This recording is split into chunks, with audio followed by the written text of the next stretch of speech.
أعوذ بالله من الشيطان الرجيم. بسم الله الرحمن الرحيم.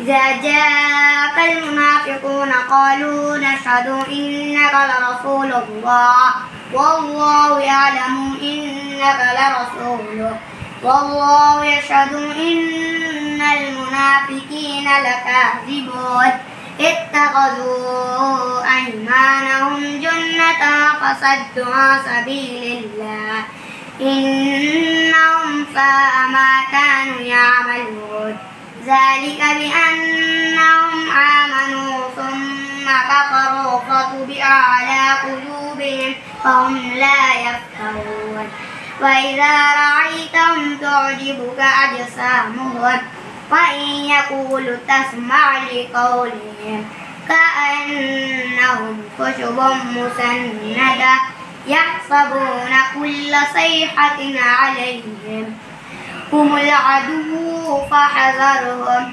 قاتلهم الله أنى يؤفكون.